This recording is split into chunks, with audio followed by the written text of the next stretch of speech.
faces of fading wrinkled cells. Weaken the source daily, watch the light unveil into what had once been written inside of wrists, like weakened placental nights placed inside of scapegoatish flames. Beams pulsing into a sifted metal, overcast sky of mental spitting venom like a cobra, so powerful it takes your motherfucking soul and your aura, rising up from graves with tune and turn seconds into hours, burned into urns, playing Xbox like gears of a clock, craving more time, cyclically aware and awakened into thoughts, turning more seconds into hours. Circles, globes, and cradles, now the holy grail lies in your skeleton, works with the time,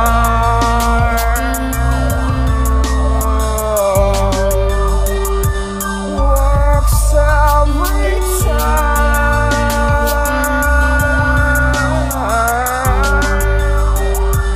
All of your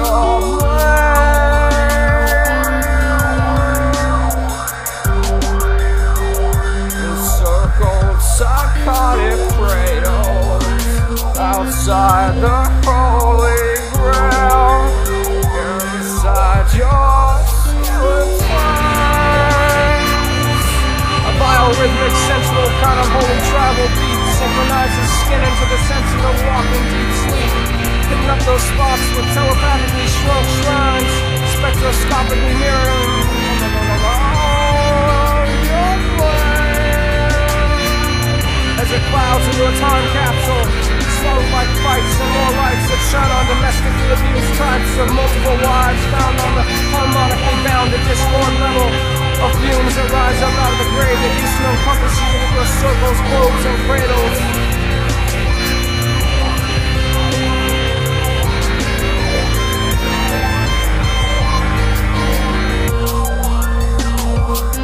Works with the time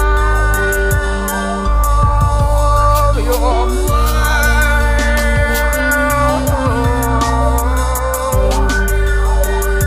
circled psychotic cradles outside your holy grail, eyes in your skeleton.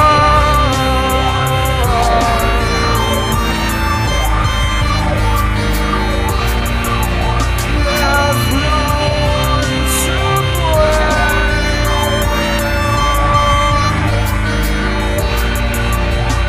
There's no one to blame.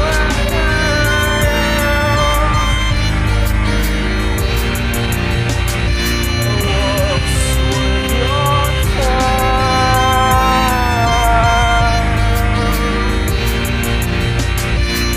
inside your skeleton.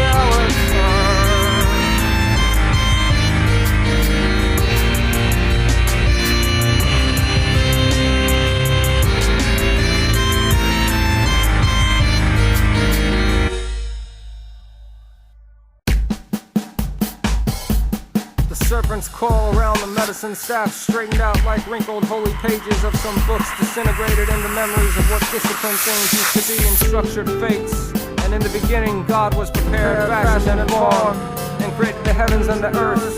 and the earth, and the earth. And another testament says, yeah, make a record in the language of my fathers, which consists of learning languages from the tombs of the Egyptians in the name of all eyes. Most gracious and merciful, let praise be to all, the cherishers and sustainers of the world. And when the earth was without shape or form and an empty waste, there was darkness upon the face of the very great deep. As the Spirit of God was moving, mastering the days with no judgments, and the book of the dead from the Egyptians misread is strictly for cursing,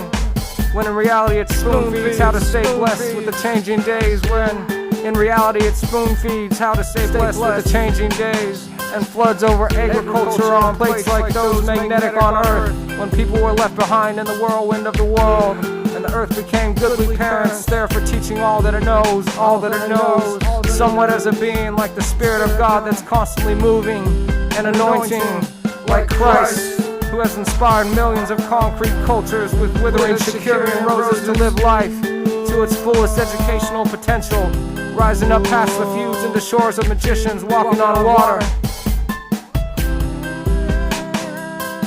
Or Jesus Christ the Lord, who was born of the sea just like you and me, but his life got worse and in death rose up to save everything being. And it doesn't stop there, because the Spirit of God keeps hovering, moving, and brooding like in Genesis, where it says that the Spirit of God, or Yahweh, was moving over the faces and the waters. And God said, "Let there be light," and there was. And in the Quran, the Spirit says, "In the way of those whom you have bestowed that light are the places wherein there is not wrath, and we should not go astray into such blasphemous paths." And back to the mirrors of the Talkbox saw the writings of Kenan, braving obstacles on the outside, and forests and fires and rains and heat and stones like stories, when angels told some bodies of the blessings and cursings that fell upon each day, which parallels Genesis again, and everything else we say, like the beginning of recorded history, which explains that in the days of monarchies and kings, war led humans astray.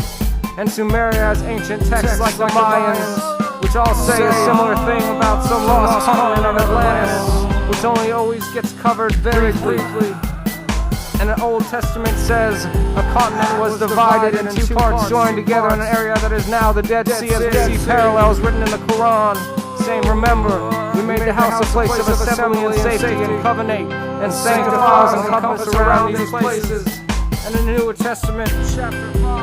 Testament, chapter 5, Acts, it talks about situations like these, when a man with the letter A, which is Greek for Alpha, and his wife, whose name looks strikingly similar to the word sapphire, sold a possession. And I might be misunderstanding when I say that's kind of like capitalism today, which helps some places grow strong and without greed, while other times stuff happens often where someone keeps all the proceeds, which is against the 10 Commandments listed in Genesis as a wrathful sin of pride. In the Old Testament, while the television set looks like a jack-in-the-box gesture sometimes, scratching off my money like Santa Claus, and the channels are too preachy, or comforting commercials like Snuggles, who is animated and able to spread joy with the doughberry pills being, and lines of staticky longitudes and latitudes of chocolate gray monochromes have grown up past black and white and three-dimensional plasma eyes that show pores from an outside war. Like waterfalls, brewing electricity with Franklin shells and radio satellites, refracting reflective sights, and samurai teachings depicting disciplines of a self-controlling sword and the mind that come from every linear direction on earth like the breath of God, through millions of characters of Asia, written to depict the subtitle trifecta of ancient life growing up through millions and trillions of fights, with the places uptight loosened like a Clinton scandal or Gandhi-inspired revolution, despite all the gods from the Hindu scramble that was pushed out of a windpipe when Bush focused on security